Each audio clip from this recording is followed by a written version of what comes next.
خلاص عندنا عمل عندنا عمل السعوديه والدنيا هتبقى ايه مليطه. عايز تسافر السعوديه والله يا اسطى؟ انت هتشقى، ده في ناس هناك تايهه من 48 مش لاقيينها، تايهه في الصحراء. ده الكفيل ده هيعذبك. شفتش فيلم جود لايف؟ كانوا بيشربوا بول، كان لا يرعى الغنم في الصحراء وفقد وقعد 12 يوم في الصحراء. يا ابني جود لايف يعني حياه جيده، انت بتتكلم في ايه؟ انت حر. انا خايف عليك دلوقتي. في الفيلم لو انت اتفرجت عليه عايز يخش الحمام، قال له ما تستخدمش ميه شرب دي غاليه، اشتغل بالرمله السخنه، جاله تسلخات في اماكن وحشه، مش هتعرف تعيش. انت قاعد هنا في الرفاهيه، القهوه، هات لي السيفن السلايس، هناك مفيش الكلام ده، هتحلب معيز وقصه كبيره. اسمع مني بلاش تسافر. الواد كان بيجي يديله رغيف معفن، يقول له تفطرك وغداك وعشاك، سقيه في الميه وكل. انا المفروض الجرعه يا اسطى طلع انا واخويا معايا عقدين، مش هتتهزق قدام اخوك معاك عقدين.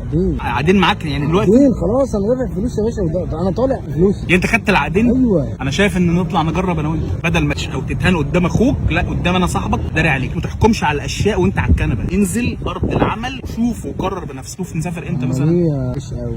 ده لو انت ما خدتش الخطوه، لكن انت خدت الخطوه انت فيها رجوله. بلاش اخوك، اسمع مني، انتوا الاثنين هتفقدوا هناك هتموتوا. لكن لو معاك صاحبك، فيلم جود لايف برضه كان هو وصاحبه انقذه. اي نعم مات في الاخر بس انقذه. انا اجرب، انا خد التجربه. الرمله بقى، الرمله السخنه دي بيقول لك بتطلع الروماتيزم من الظهر، فلو نروح نعمل انا وانت واحده رمله سخنه ونيجي عادي. لو ما ناخدش عامل التجربه كلها، نقعد نعمل شهرين ونيجي. على السعوديه اروح السعوديه، لو في عقد عمل اروح دلوقتي.